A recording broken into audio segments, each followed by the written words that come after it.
नमस्कार दोस्तों, आप सबका स्वागत है हमारे YouTube channel T two sir education में। मैं आज आपको लाइट चैप्टर का जो MCQ का मैं सीरीज़ टाइप का एक चला रहा हूँ, जिससे कि आपको इसके ऊपर जो भी क्वेश्चंस आते हैं एग्ज़ाम में वो आप कर सकें और एग्ज़ाम्स के पहले आपका जो भी कॉन्सेप्ट है वो क्लियर हो सके और इन क्वेश्चंस को कैसे सॉल्व करना है, किस तरह से जो है हम राइट आंसर कर पाएंगे, वो सब भी हम आपको इसमें जब हम एक्सप्लेन करेंगे तो बताएंगे।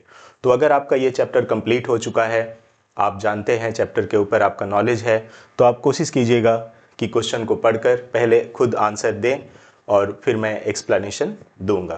तो ये जो वीडियो है ये बोर्ड एग्ज़ाम के लिए CBSE बोर्ड, ICSE बोर्ड और वेस्ट बंगाल बोर्ड और वो भी स्टेट बोर्ड जिनके सिलेबस में ये लाइट चैप्टर है उनके लिए फ़ायदेमंद होगा, और जो रेलवे के एग्ज़ाम्स की प्रिपरेशन करते हैं जॉब के लिए उनके लिए भी काफ़ी इंपॉर्टेंट होगा, क्योंकि रेलवे में धीरे धीरे करके साइंस पोर्शन का वेटेज काफ़ी बढ़ा दिया गया है और जो क्वेश्चंस पूछे जा रहे हैं वो काफ़ी इन डेप्थ हैं और कॉन्सेप्चुअल हैं।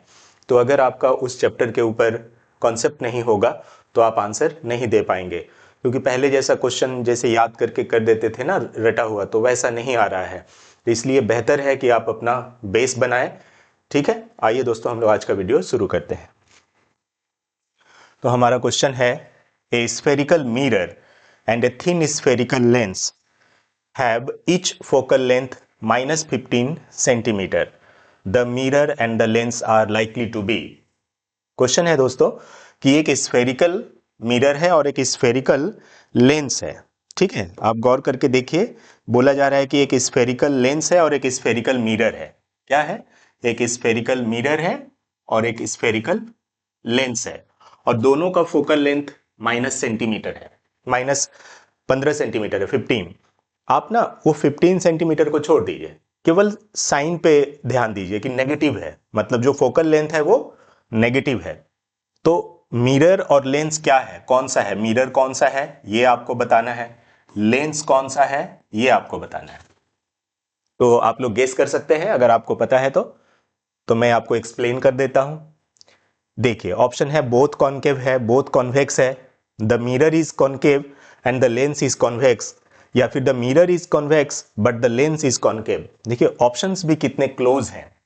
तो अगर आपका पूरा कॉन्सेप्ट क्लियर नहीं होगा तो आप आंसर नहीं दे पाएंगे, और रटने का तो कुछ इसमें है नहीं, समझने का है। तो देखिए क्या है, आपको दो चीजें कही गई है, स्फेरिकल मिरर और स्फेरिकल लेंस। तो आइए मैं आपको इसमें समझा देता हूं। मिरर, मिरर के बारे में पहले आप देख लीजिए।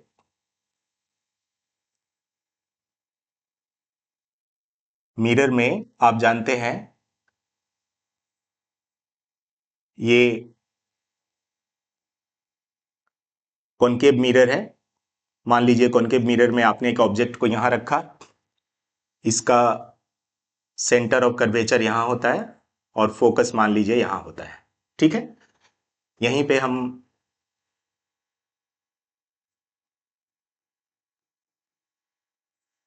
कॉन्वेक्स मिरर बना देते हैं। ये जो मिरर है ये कैसा मिरर है दोस्तों? ये है कॉनकेव मिरर। और ये कैसा है? Convex mirror. मान लीजिए आपने एक ऑब्जेक्ट को यहां पे रखा हुआ है, ठीक है, इसका सेंटर ऑफ कर्वेचर यहां पे होगा, फोकस यहां पे होगा। ठीक है, रे ऑफ लाइट इस तरफ जाएगी, जो इंसिडेंट रे है ऑब्जेक्ट से निकलकर इस तरफ जाएगी। तो आपने साइन रूल क्या पढ़ा हुआ है दोस्तों? थोड़ा साइन रूल के बारे में ध्यान दीजिए।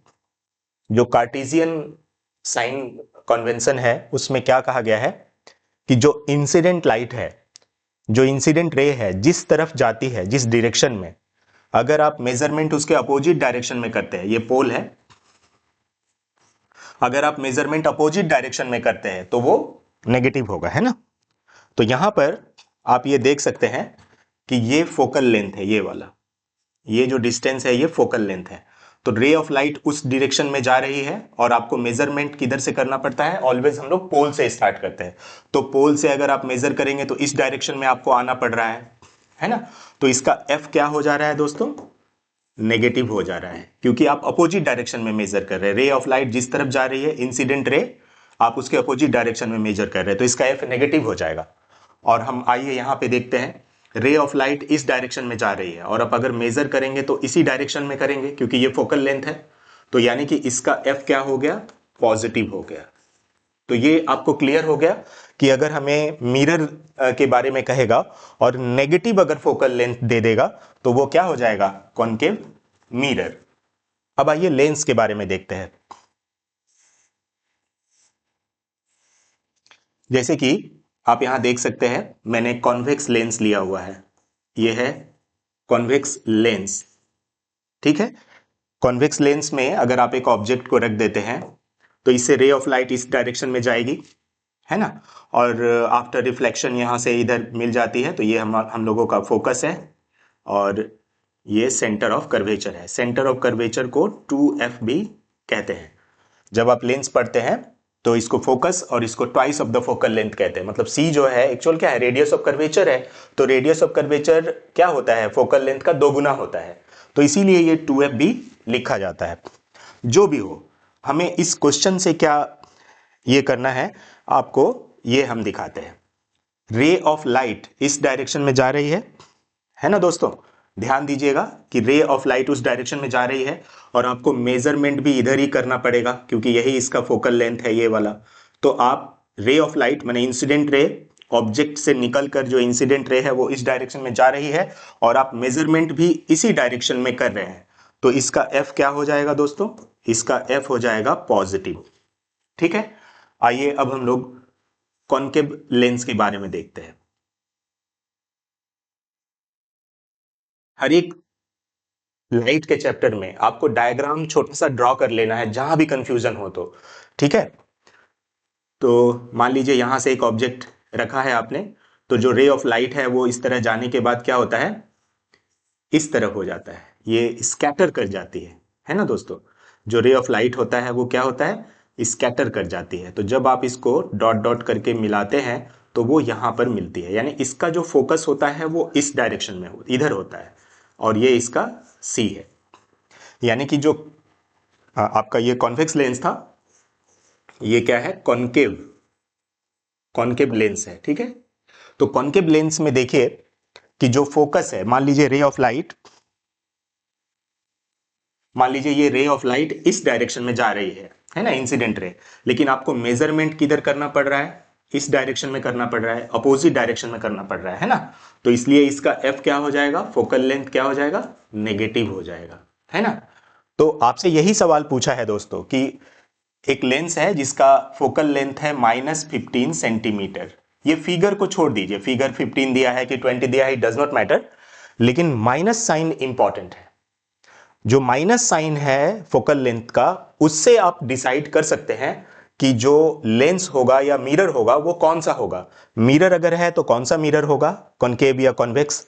लेंस अगर है तो वो कॉन्वेक्स है या कॉनकेव है, ये आप एफ के साइन को देखकर बता सकते हैं।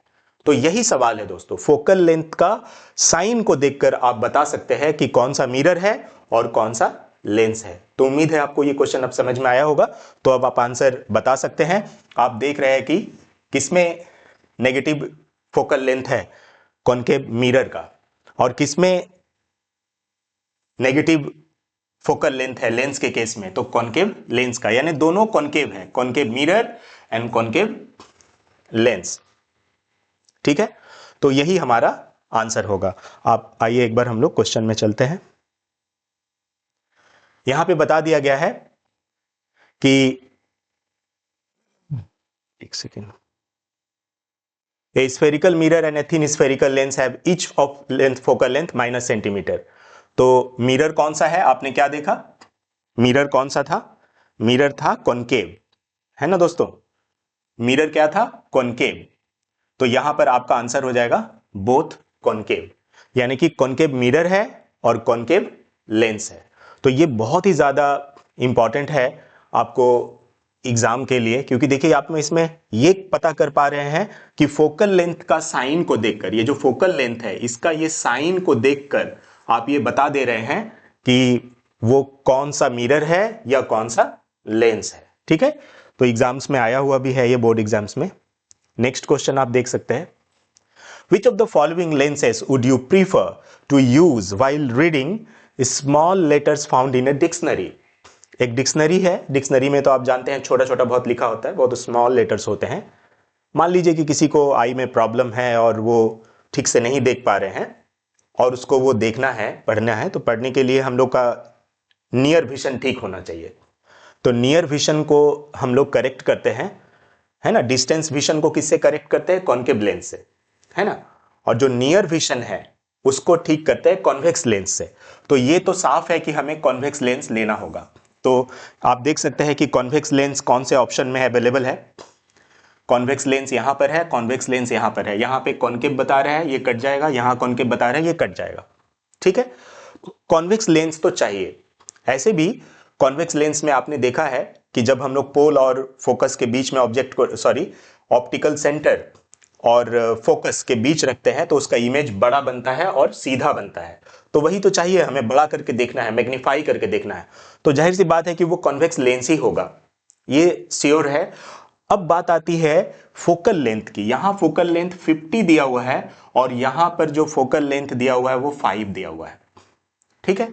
तो ध्यान रखिएगा, अगर फोकल लेंथ जितना कम होता है किसी का भी, तो जो लेंस का पावर होता है ना, पावर ऑफ द लेंस, ये क्या होता है? फोकल लेंथ और पावर में रिलेशन होता है P इक्वल टू 1/f।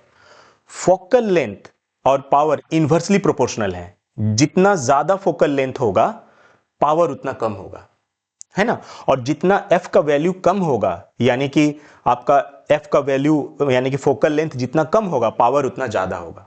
तो यहां पर आपको ना स्मॉल फोकल लेंथ लेना है, स्मॉल फोकल लेंथ का कॉन्वेक्स लेंस लेना है। इससे क्या होगा? पावर ज्यादा होगा। तो पावर ज्यादा होगा तो उसको मैग्नीफाई ज्यादा करेगा, बड़ा ज्यादा करेगा और आप देख पाएंगे।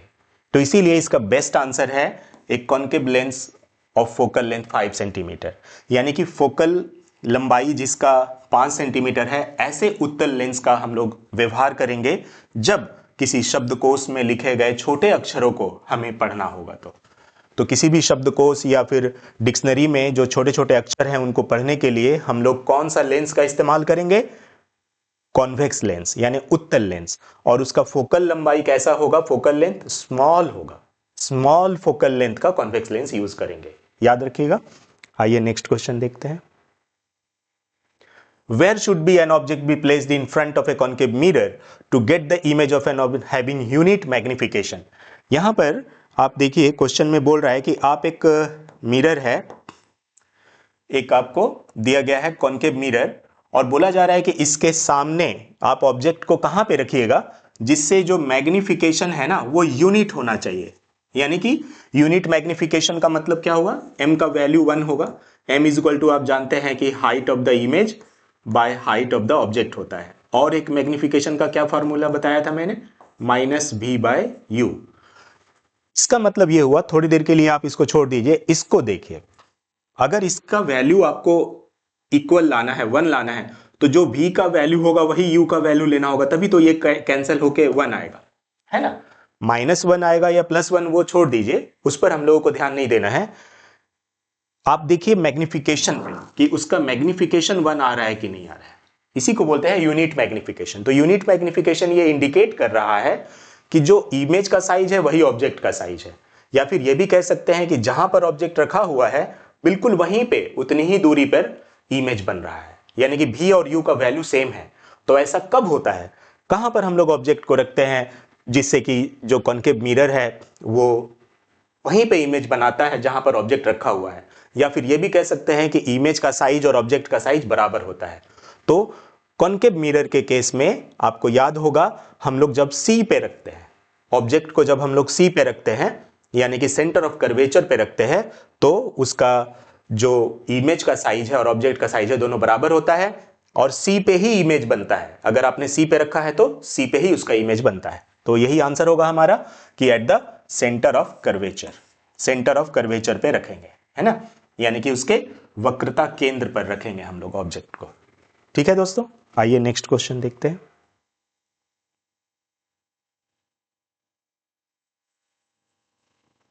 Where should an object be placed in front of a concave mirror so that magnification of the image obtained be greater than 1?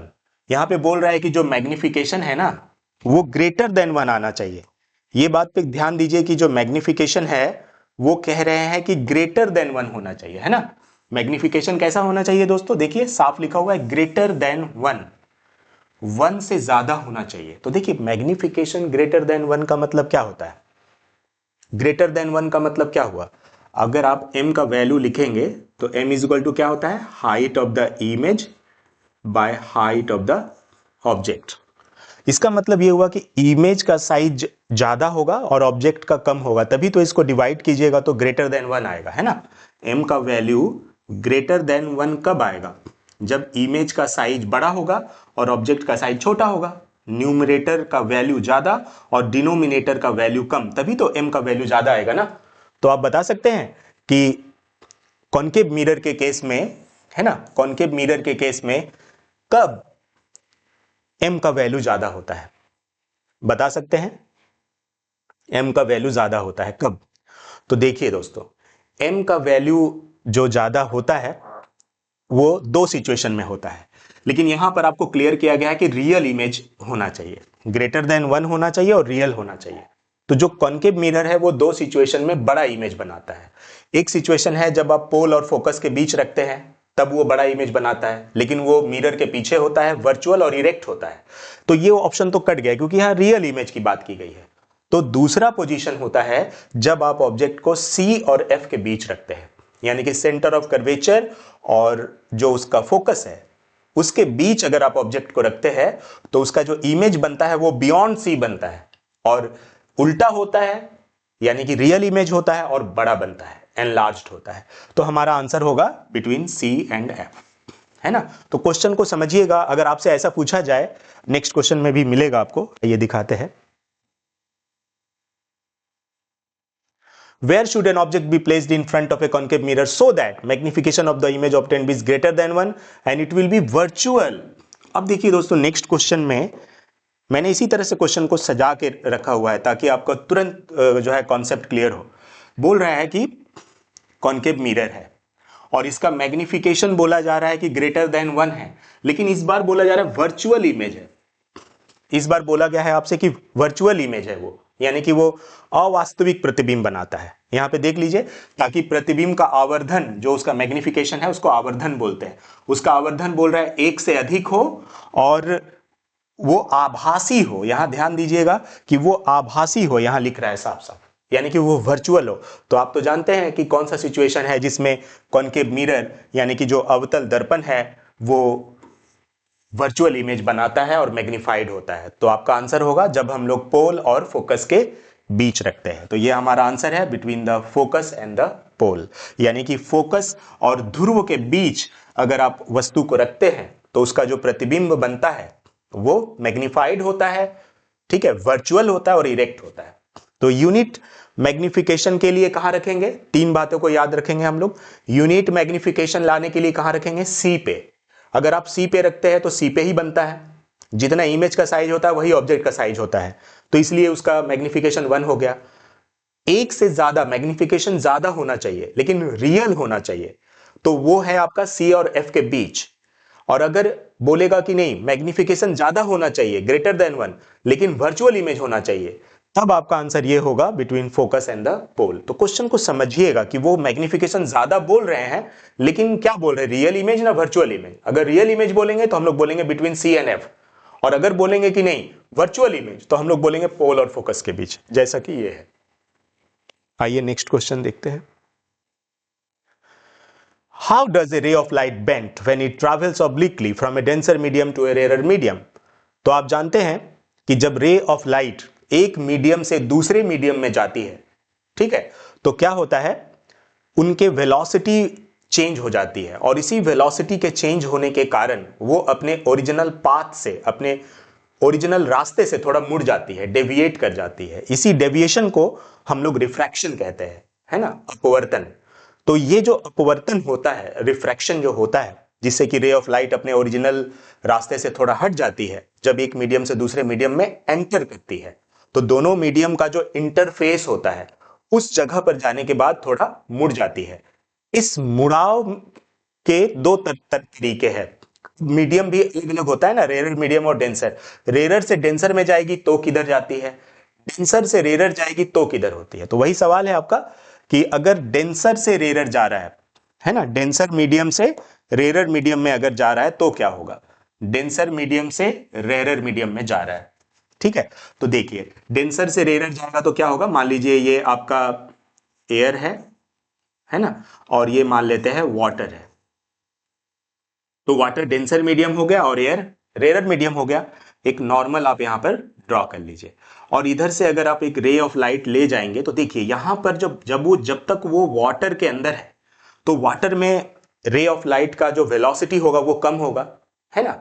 तो वेलोसिटी ऑफ लाइट यहां पर कम है इसका, क्योंकि जितना ज्यादा ऑप्टिकल डेंसिटी बढ़ता है यानी कि उसका रिफ्रैक्टिव इंडेक्स बढ़ता है तो उसमें वेलोसिटी ऑफ लाइट कम हो जाता है।